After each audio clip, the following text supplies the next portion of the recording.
The 7 layers of temptation. There was once a man who claimed he had never been tempted. He abstained from alcohol, never gambled, never betrayed his wife, and never took a bribe. Everyone around him admired his discipline. Yet 3 years later, he was arrested for defrauding the poorest people in his neighborhood of hundreds of millions of dollars. When asked why, he gave only one answer: "I just wanted to be seen as someone important." That too is temptation, but not the kind we usually imagine. Most of us think of temptation as something obvious: alcohol, money, or other visible vices that are easy to recognize. But the more unsettling truth is that the most dangerous temptations often wear a beautiful face. They hide within the longing to be loved, the desire to leave a mark on the world, even within the belief that we are doing something good for others. Decades of psychological research suggest that temptation is not a single force, but a layered structure, 7 levels deep. Each level is more subtle than the last, and each has the power to unravel a person in a completely different way. Today, we'll walk through all 7 of them. Level 1: Survival and physical pleasure. The first layer is the oldest of them all, older than civilization, older than language, older even than human memory itself. It is the layer our brains were programmed with millions of years ago, when our ancestors were still fleeing predators and fighting over scraps of raw meat just to survive. Imagine going without food for 2 days. In that state, every noble ideal in your mind begins to fade. You no longer think about honor, or the future, or other people. There is only one thought left: food. That is not a personal weakness. It is how the human brain is designed to function when survival is at stake. Neuroscientists refer to the part of the brain that governs these instincts as the reptilian brain, a deep, ancient structure formed long before humans stood upright. It does not reason. It does not distinguish between right and wrong. It knows only one thing: keep the body alive. And for that reason, the temptations at this level are frighteningly powerful. We see this most clearly in the history of wars and famines. In 1932, during the devastating famine in Ukraine, there were accounts so harrowing that even today they are difficult to believe. People who had once been kind, decent, and respected in their communities committed unthinkable acts simply to secure a piece of food. They were not evil. They were pushed to the absolute edge by this first layer of temptation. But in the modern world, this layer no longer appears in the form of starvation. It has evolved into something far more subtle, more pervasive, and therefore far more dangerous. It is the pursuit of instant gratification. Our brains release dopamine whenever we experience physical pleasure, from a delicious meal to the comfort of lying down scrolling on a phone, to effortless razvlikments that require no thought. And dopamine is never satisfied. It always demands more intensity, more frequency, more stimulation. This is the mechanism behind every form of addiction: drugs, alcohol, social media, even unhealthy relationships. What is most striking about this first layer is that most people believe they have already outgrown it. They don't use drugs, don't abuse alcohol, eat reasonably well, and exercise regularly. They feel confident that their survival instincts no longer control them. And that is precisely when the second layer of temptation begins to pull them in, so gently that they don't even notice it happening. Level 2: Safety and control. Once a person is fed, rested, and their most basic needs are met, the brain does not pause to enjoy the moment. It immediately shifts to a different kind of concern, quieter, but far more persistent. The question is no longer, "Will I have enough to eat today?" but rather, "What about tomorrow? Next month? 10 years from now?" That is when the second layer of temptation awakens. Unlike the first layer, which is raw and easy to recognize, this one is far more subtle because it hides behind something that appears entirely reasonable, even admirable: the desire for safety. No one can blame you for wanting a stable life, a secure job, a bank account substantial enough to ease your worries. That is normal. That is wise. But the line between seeking security and being seduced by control is far thinner than we tend to believe. Look at those who accumulate wealth not to use it, but to store it away. They may have millions, even billions, yet they remain anxious, frugal to a fault, unable to sleep for fear of losing what they have. Rationally, they know their resources could sustain them for many lifetimes. But the brain does not listen to reason, it listens to fear. And fear is never satisfied, no matter how many zeros are added to the account. Psychologists call this the anxiety of scarcity, a state in which the mind operates as if disaster is always imminent, even when reality suggests otherwise. And the temptation at this level is not limited to money. It extends to power, to status, to anything that creates the feeling of being in control of one's life. History offers countless examples of people consumed by this layer in ways no one expected. Many politicians begin their careers with sincere ideals, wanting to improve their country, to serve the public good.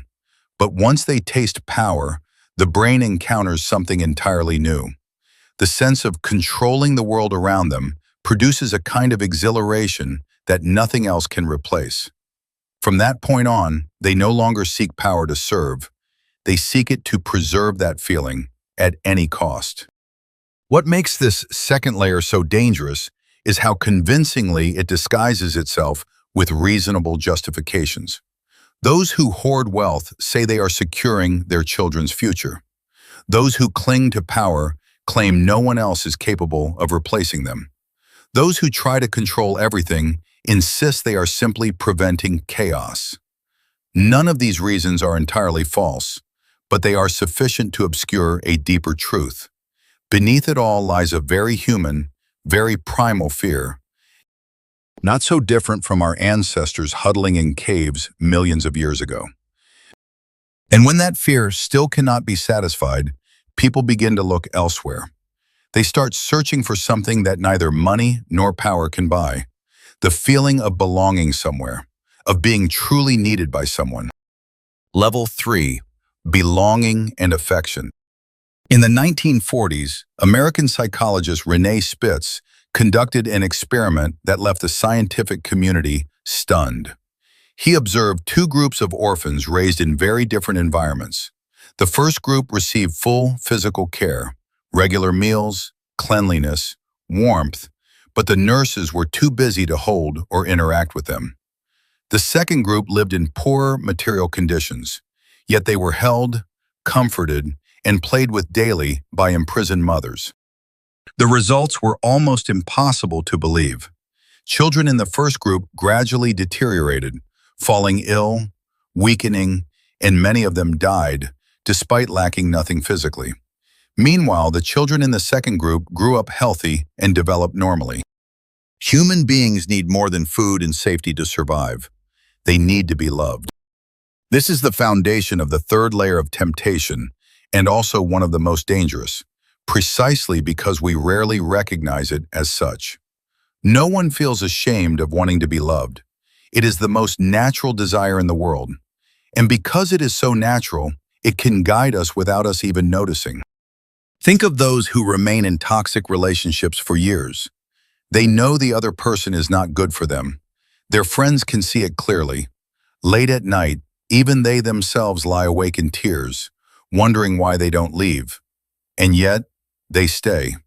Not because they are weak or unaware, but because deep within, the brain is making a cold calculation. A painful relationship is still better than nothing at all.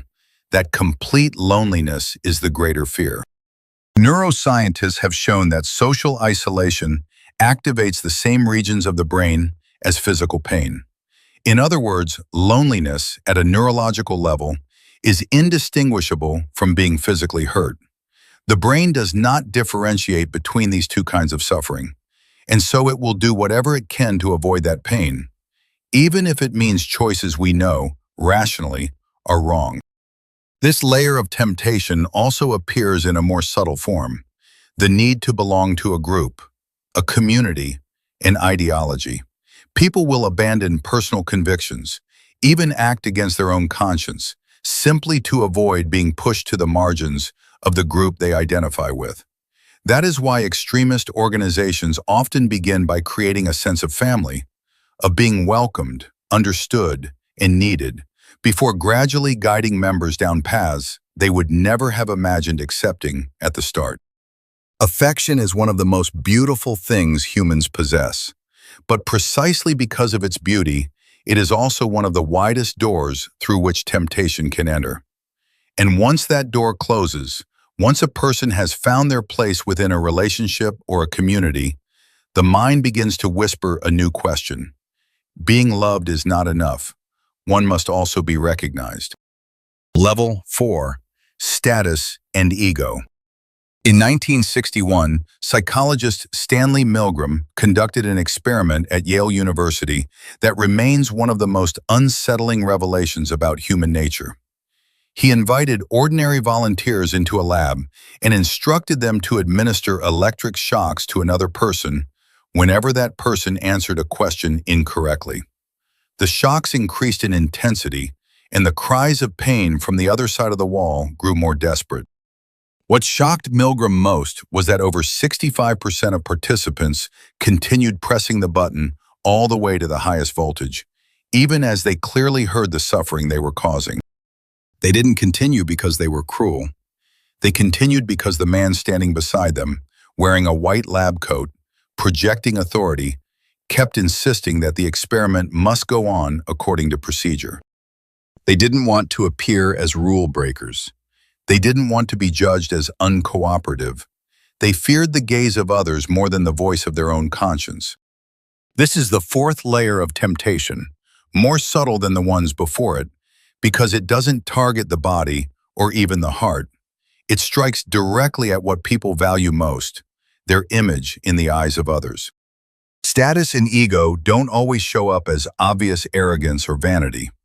Often they hide behind seemingly ordinary behaviors. The person who refuses to admit they are wrong in an argument, even when they know it deep down. The one who does a good deed but feels compelled to post it online. The one who gives to the poor, yet glances around to see who is watching. These are not bad people. They are simply being guided by this layer of temptation without realizing it. Modern psychology refers to this as an ego threat, a perceived threat to one's self-image. When that image is challenged, the brain reacts almost as strongly as it would to a physical attack. People will lie, betray, even hurt those closest to them, all to protect the identity they have carefully constructed for the world to see. Social media has become the most fertile ground this layer of temptation has ever known. Never before have people had such effortless tools to present themselves.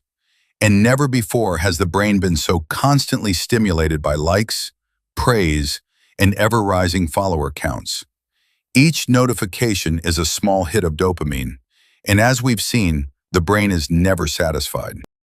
What makes this layer truly dangerous is that it can destroy a person even at the height of their success.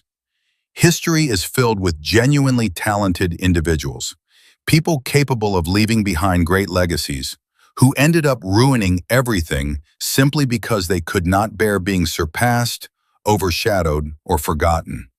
They did not fall because of their enemies. They fell because of their own ego. And even when the ego is fed, when status is secured, admiration is abundant, the brain still does not rest. It begins to crave something deeper, something few are willing to admit they seek, the power of understanding what others do not, of knowing what remains hidden from the rest. Level 5. Knowledge and mystery. In 1972, a group of students at Stanford University were invited to take part in what seemed like a simple experiment. Researchers placed two sealed boxes in front of them. One was clearly labeled, indicating what was inside. The other had no label, no hint, just a silent, dark box. Almost every participant chose to open the unlabeled box first, even though they knew the labeled one would be safer. When asked why, their answers were strikingly similar. They needed to know what was inside. Not wanted, needed. That was when scientists began to realize that curiosity is not merely a personality trait. It is a biological drive, governed by the same neural systems that regulate hunger and thirst. The human brain is not built to tolerate gaps in information. When something remains unexplained, unknown, or unresolved, the mind keeps sending signals, restless, insistent, until that gap is filled. This is the foundation of the fifth layer of temptation, a layer where the most intelligent, educated, and self-aware individuals are often the most vulnerable. Because the temptation of knowledge and mystery does not target the weak, it targets the strong. It seeks out those who have already overcome the earlier layers, those no longer swayed by basic pleasures, no longer easily moved by money or conventional status. For them, temptation must wear more refined clothing, and no disguise is more elegant than the pursuit of understanding. History has seen this pattern repeat itself in different forms, yet with the same outcome. Brilliant scientists devote their lives to experiments that cross ethical boundaries, unable to resist the question, what would happen if? Learned philosophers construct intricate systems of thought to justify actions that, to an ordinary observer, are clearly wrong.